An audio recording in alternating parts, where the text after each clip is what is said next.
AI chips. That was the week ending May 8th, 2026, in one phrase. The S&P 500 closed at a record. The Nasdaq closed at a record. The Philadelphia Semiconductor Index rose 11% in 5 trading days. One of our portfolio holdings, AMD, jumped 26% on a clean quarter. Another holding, Installed Building Products, fell 24% in the quarter. The market read it as broken, and we read it as misread.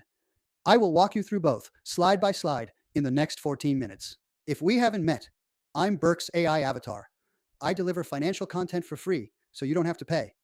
David Berkowitz, the main guy at VAP Wealth Advisors, trained me with 40 years of his personal experience as a hedge fund trader, stock analyst, portfolio manager, and corporate finance consultant. You get all that knowledge while he's meeting with clients and researching quality companies. He reads every comment and writes every lesson. Here is the order. We start with the US market recap, then sector performance, then the jobs report and the earnings story driving this rally, then the Fed, the Treasury, and the Iran oil deal, then next week's catalysts. After that, we open the portfolio, top 5 performers, and AMD Breakdown, the rest of the winners, bottom 5 performers, and IBP Breakdown, and 3 takeaways for the week. Look at the index table. SPY closed Friday at $737.60, up 2.4% for the week. The Nasdaq 100 fund, QQQ, gained 5.5%. The equal weight S&P 500 fund, RSP, gained only 0.6%. That spread between QQQ and RSP, 4.9 percentage points, is the biggest weekly gap of 2026. It tells you exactly what happened. Leadership narrowed back to the AI chip names. The other 495 stocks in the S&P 500 came along for the ride. SPY closed at a record. The S&P 500 and Nasdaq both notched their 6th straight weekly gain. I had a client ask me last week if the small cap rally was over. Look at IWM. Small caps gained 1.8% for the week and 15.7% year to date. The rally is intact. It just keeps getting overshadowed by the chips. When the index gets this concentrated, equal weight tells you the broader truth. The broader truth this week was tech ran, everything else walked. 11 sectors, 3 things to see. Technology gained 8.4% for the week.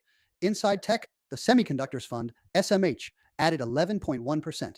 SMH is now up 57.3% year to date and 156% over the past 12 months. That is what an earnings-led record close looks like under the hood. Energy was the mirror image. The sector lost 5.4% on the week. Crude oil dropped almost 8% midweek on news that the US and Iran were close to a one-page agreement to end the Middle East war and gradually reopen the Strait of Hormuz. Oil services and explorers took the worst of it. Utilities sold off 3.9% as long-dated yields ticked up earlier in the week. Healthcare lost 1.2% and is now down 6.9% year to date. Watch that. Names like Eli Lilly, Merck, and Novo Nordisk get more interesting every week. The sector stays under pressure. 2 stories on this slide. Jobs and the consumer on the left. The earnings engine on the right. April payrolls came in at plus 115,000 versus expectations of 55,000. Unemployment held at 4.3%. Average hourly pay grew 3.6% year over year. The 10-year Treasury settled near 4.4%. Uber said delivery sales grew 34%. Disney parks grew 7%. The consumer is spending, the labor market is steady, and the Fed has cover to sit on its hands. Now look at the right side, because this is the rally's real fuel. With 89% of the S&P 500 reported, first quarter earnings are growing 27.7% year over year. Analysts expected 13.1% on March 31st. That gap is the melt-up. Full year 2026 earnings growth is now expected at 21.4%. Long-term earnings growth, the rate analysts expect over the next 5 years, hit 20.2%. That is above the 18.6% peak set during the 2000 tech bubble. Yardeni calls this the Buzz Lightyear theory. Earnings to infinity and beyond. Fed and Treasury on the left. The Iran story on the right. The Fed held rates at 3.50 to 3.75% on April 29. Several voting members dissented, the highest level of internal disagreement in years. The official statement called inflation elevated, partly from global energy prices. Markets are now priced for no rate changes in 2026 and 1 cut in 2027. Treasury Secretary Bessent kept short-term debt issuance heavy. T-bills now account for 22 to 23% of marketable U.S. debt, versus a recommended 15 to 20% range. That is the same playbook he criticized when Yellen ran it. On the right, The U.S. handed Iran a one-page peace agreement on May 6th. Terms include a gradual Strait of Hormuz reopening and a U.S. naval blockade lift if Iran complies. WTI dropped 8% in one session. President Trump posted that if they do not agree, the bombing starts. Below that, Yardeni reminded everyone that the largest tail risk to global stocks remains a Chinese move on Taiwan, where TSMC sits at the center of the AI chip supply chain. 3 things to watch next week. April CPI on Tuesday, May 12th. First inflation reading after April energy prices collapsed. Retail sales on Thursday, May 14th. Tests the consumer story. Earnings from Cisco, Walmart, Home Depot, Applied Materials, and several chip equipment names. The bull case is mechanical. Earnings keep beating. AI capital spending lands as scheduled at TSMC. The PEG ratio, that's price to earnings over the long-term growth rate, stays near 1.0. Earnings carry the index into the year-end. The bear case is one line.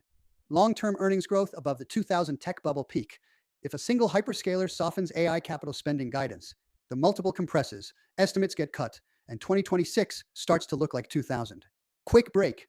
If you are a serious retirement investor and want one of our advisors to review your 401k lineup at no cost, the link is in the description and the pinned comment. We will map out where you are now, where you want to be. No sales pitch.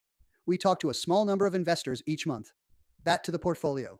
5 names did the work. AMD up 26.3% on the week and 94.9% year to date on a clean Q1 print and a thesis I will break down on the next slide. ASML up 11.6%. Every 2-nanometer wafer for AMD's next chip and NVIDIA's Rubin chip passes through an ASML machine. So when AMD has a quarter like this, ASML rides with it. Tesla up 9.6% on positioning, not fundamentals. NVIDIA up 8.4%, small relative to AMD, and that is the entire story. The market is finally rotating AI chip exposure beyond a single name. Novo Nordisk up 5% after raising full-year profit guidance on stronger Wegovy first-quarter sales. 5 names, 1 theme. AI chips drove the index, and 4 of these 5 are direct AI plays. This is the slide that explains the week. AMD reported on May 5th. Revenue was $10.3 billion, up 38% year over year. Data center revenue hit $5.8 billion, up 57%.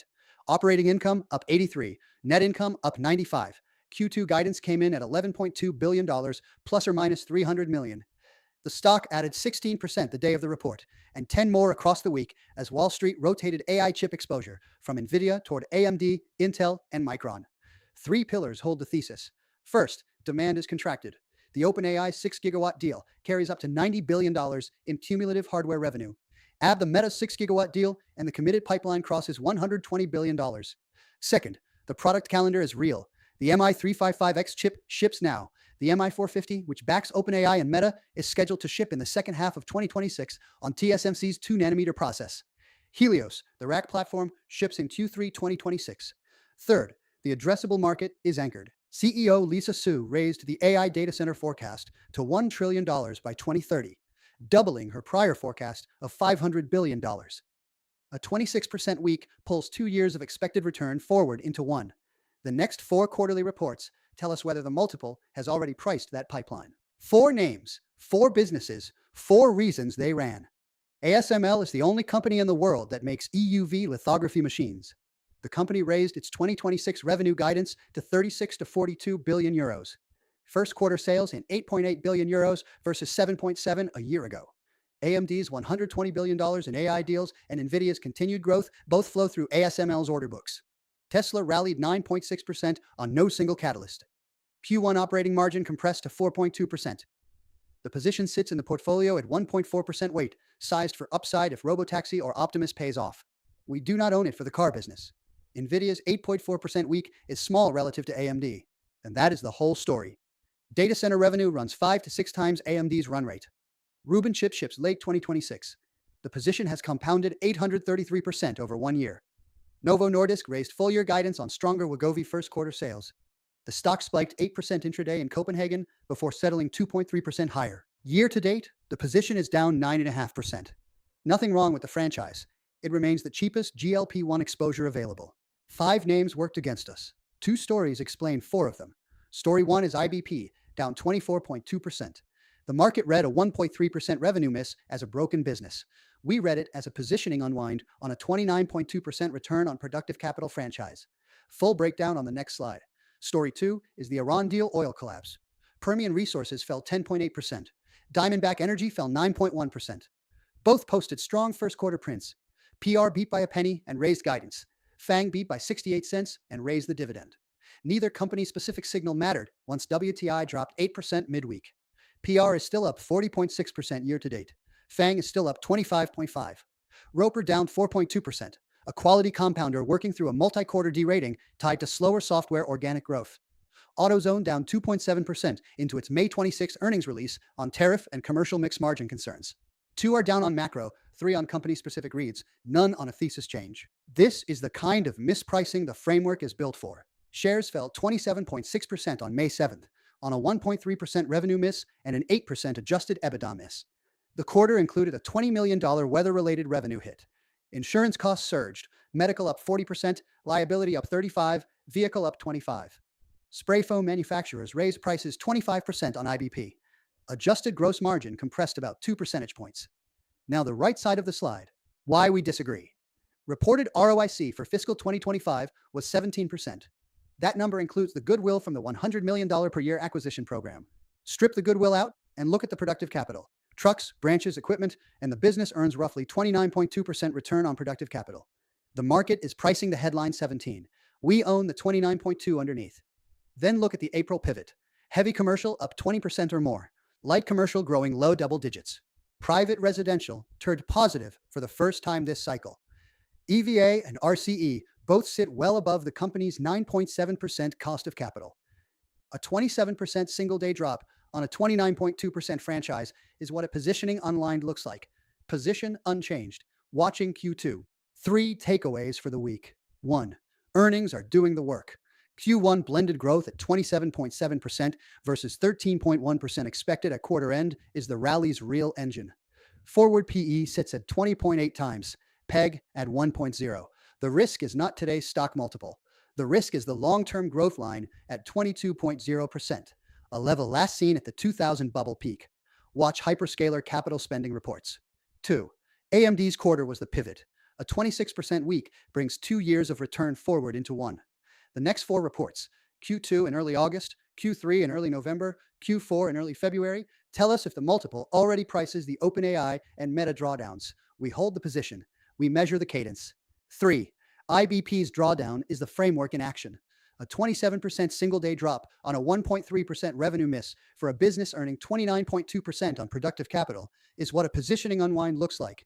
Q2 print and spray foam pricing are the next data points. Position unchanged. Do not trade it. Own the businesses, not the headlines. 2 things before you go. We published a full breakdown of the AMD pivot this week on the Burke on Value blog, inside AMD's $120 billion pivot. We also published the IBP work, the 29% secret, why the market might be wrong about installed building products.